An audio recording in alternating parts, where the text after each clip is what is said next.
Genesis. But we're going to do this bird's eye or eagle eye view of the book of Genesis from a Jewish perspective. And then tonight, if you come back, we're going to deal with the themes that will be raised this morning in one of the most difficult texts there is in the entire Hebrew scriptural tradition, and that's known as the Akedah, or the binding of Isaac on Mount Moriah in Genesis chapter 22. So, in order to start us off, I want to say this. Modern Christendom, modern Christians, that includes you and me, fail to hear the message of the book of Genesis for the simple reason that we place it against the wrong backstory. Now, every story has a backstory. Your personal life has a backstory. The story of this congregation has a backstory. That is a history, something that it is to be understood in the context of. That's what a backstory is. If you're a Hollywood screenwriter and you produce a screenplay, they want to know what's the backstory. What's the frame out of which this movie then is a snapshot? Or if you're a fan of Tolkien's Lord of the Rings, you know there's this enormous backstory or history. Modern Christians assume that the backstory for the book of Genesis is evolutionary theory. And so we spend so much time in the church either trying to prove that evolution is wrong and Genesis is right, or we try to prove, as intelligent, intellectual, liberal, progressive Christians, that Genesis is myth and evolution is right.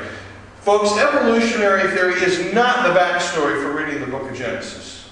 Okay? So what I'm proposing to you this morning is put that out of your mind. This is the book of Genesis is not a book of science. It is not a book of history. It is a book that tells a story of the relationship of God, the Creator, to the creation. A story that tells the relationship of God, the maker of the male and the female in the beginning, to the entire human species, then to a very specific person through whom a promise comes to a very specific people, through whom will come the promised one, Jesus. Now, the book of Genesis is to be understood, the backstory for the book of Genesis is the mythologies of the ancient world, the way that other cultures narrated their beginnings. You see, when the Jewish people set about to narrate their own beginnings, who are we? Who are we as a people? Where did we come from? How do we understand our history? How do we understand the relationship of God to us? One of the things that they did was they looked about them the way other cultures did this narrating of the relationship of the gods to the world. And one of the things that happens in all these mythologies out there, Babylonian, Assyrian, Persian, Hittite, Edomite, Amorite, it doesn't matter what kind, it could be Vegemite, I don't know, you know. But in all of these traditions, what happens is the gods get angry. And they go to war with each other. And then pretty soon one of the gods ends up killing another god and says, well, now what am I going to do with the corpse of a god? Well, I know, I'll make the creation. Divvy it up into body parts like a butcher, and this part makes the planets, and the skin makes the stars, and the internal organs might make, you know, different things, and then often the blood of the god will make the human beings. I mean, the point is that for the way the ancients looked at the world, they looked about them and they saw chaos. They saw violence everywhere. Violence was endemic to who it was to be a proto-human, a Paleolithic human, a Neanderthal, a Cro-Magnon, the emerging Homo sapiens sapiens. Life was about violence. The violence of the natural world is experienced, the violence of other tribes. Life was violent. So we explained our origins in violence. If life is violent, if the world is violent, it must be because the gods are violent. And this is how humans narrated their worldview. And then along comes some Jewish writer who lives in a violent world.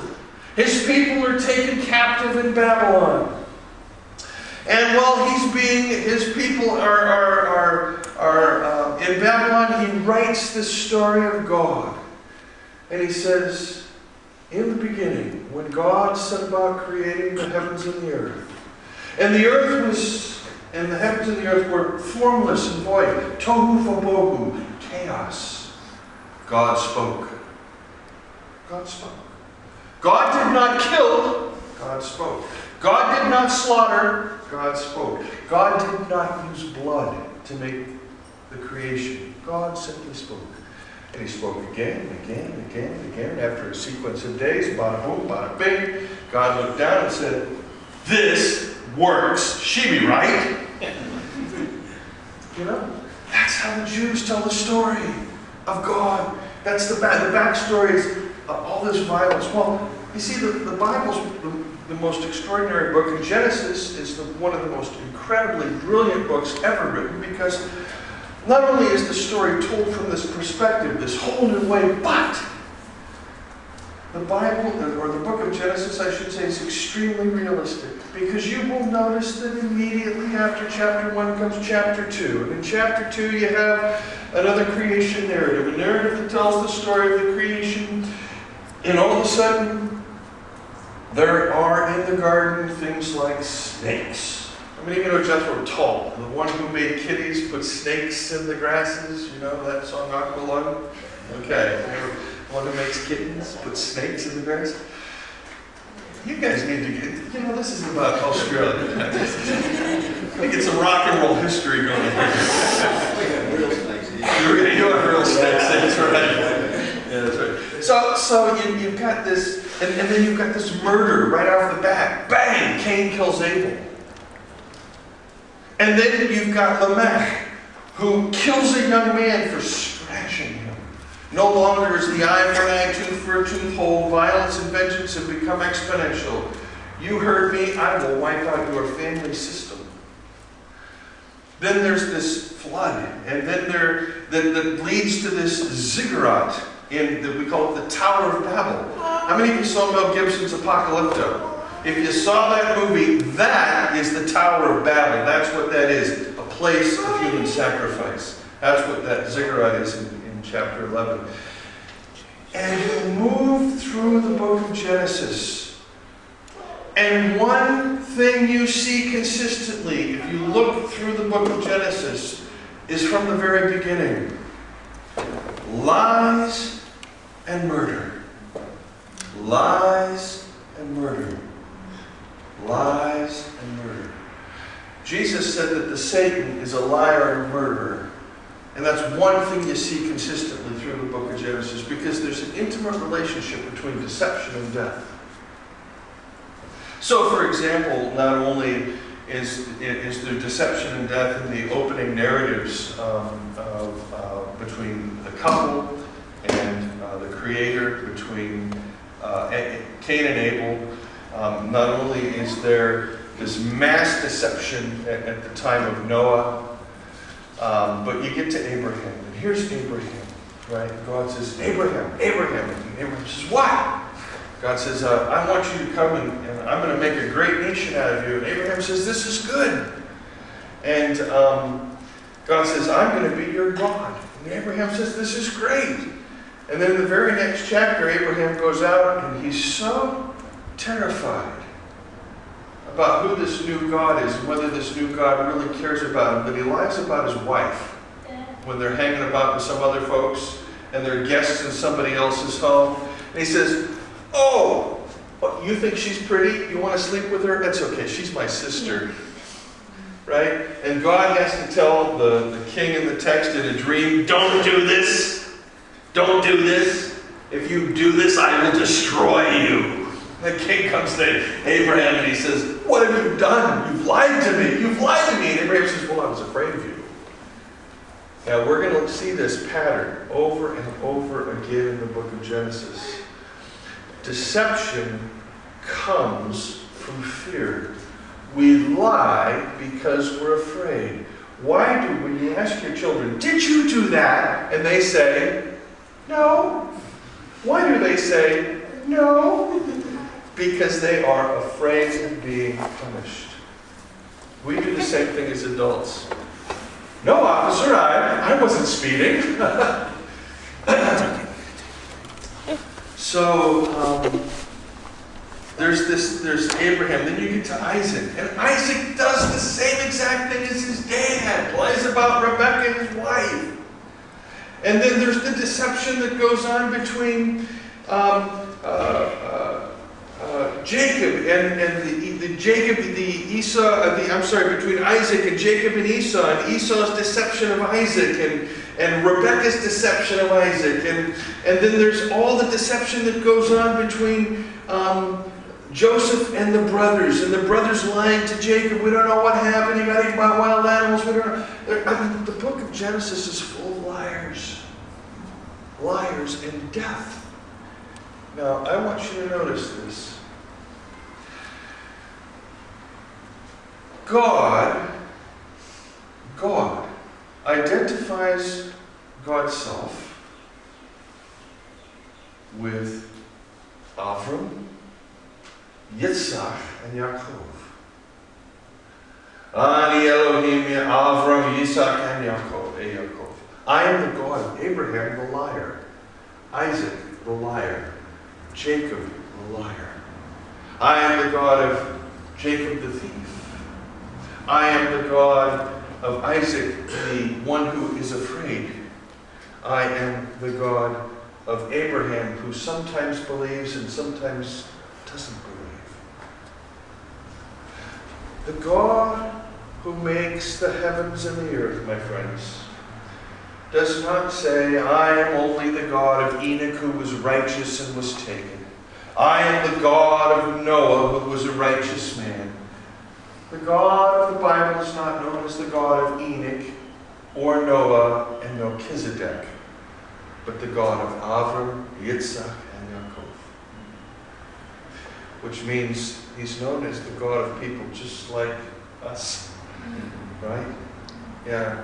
Broken, manipulative. You don't have to be from America to be manipulative now. It happens down under, believe it or not. The God of Scripture is not afraid to be our God. So in this God, what's happening now is this extreme relation between this generous, bounteous Creator who makes all things without violence, who rejects violence in the beginning, who says when Cain kills Abel and Cain is in fear and says, now everybody that sees me is going to kill me. And God says, no, I'm going to put a mark on you.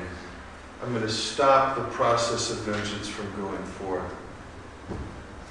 This God is just completely standing against violence. In fact, I will be bold. You know, if you've heard me preach and you've read my books, God is not violent. God is not retributive. God is not a punishing drunk in the sky, wait till your father gets home, you're going to get a beaten kind of God. God is a generous and compassionate and merciful God. God is one who gives God's self for us, who exists for us, for our benefit. So in this rejection of violence in the beginning, there is this movement that goes through the book of Genesis. And what's really interesting now is you move from the stories of Avram to the stories of Isaac to the stories of Jacob to the stories of Joseph. And you are really dealing from chapters 12 through 50 of the book of Genesis with the story, the narrative saga of a dysfunctional family system. That's what you've got. You've got the sins of the fathers being passed on to the children, and the children repeating the sins of the fathers. So, and if you know how this is in family systems, we learn from our parents. So where did I learn all of my alcoholic addictive behaviors, friends? Didn't learn from my best friends. I learned them in my family system. I learned how to be an addict in my family system. You understand what I'm saying here? We learn in our family systems. We carry on not only genetically the issues in our family systems, we also carry socially and psychologically and emotionally the issues in our family systems, and we pass them on to our kids. And my kids have inherited all the things that I screwed up in. And they're passing them on to my grandkids, and we're doing our best to get out there and put fires out in our family system. If you're a parent or a grandparent, you know exactly what I'm talking about. If you're not a parent yet, don't become one. Just be ready.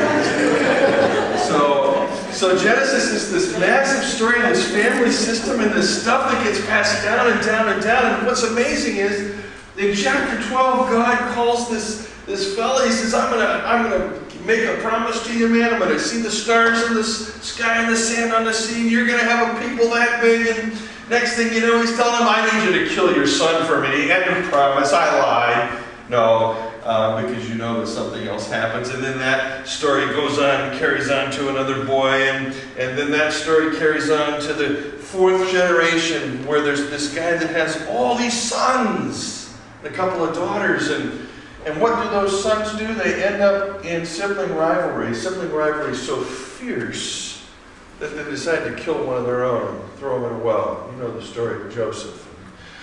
Here's this extraordinary thing. The Bible begins very clearly with a murder.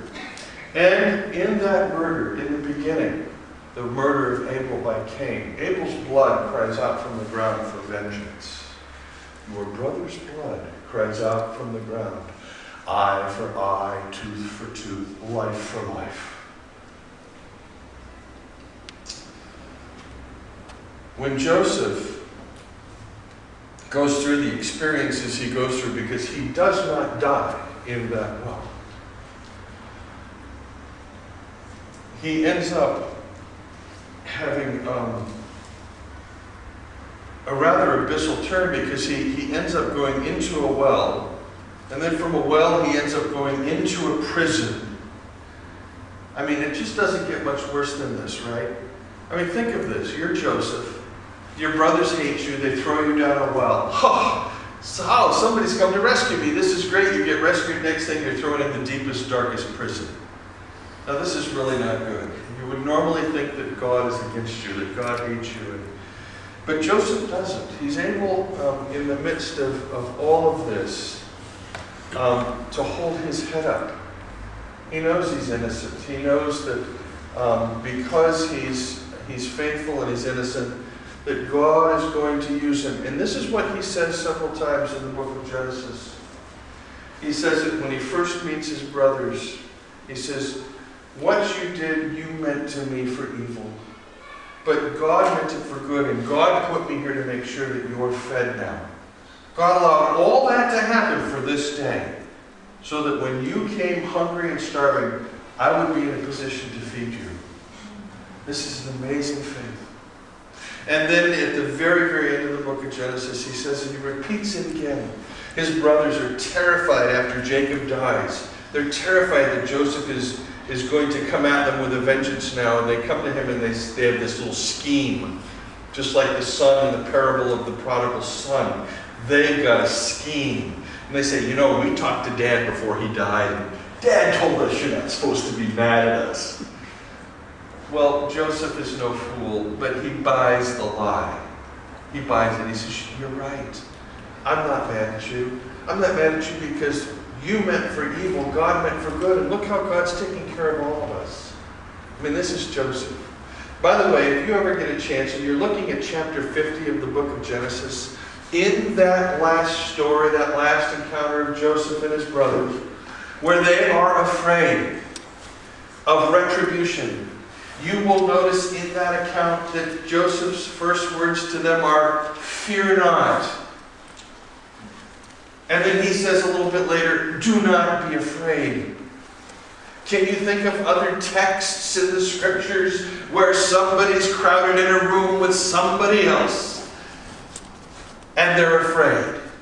And the risen Christ has to say, shalom, be at peace.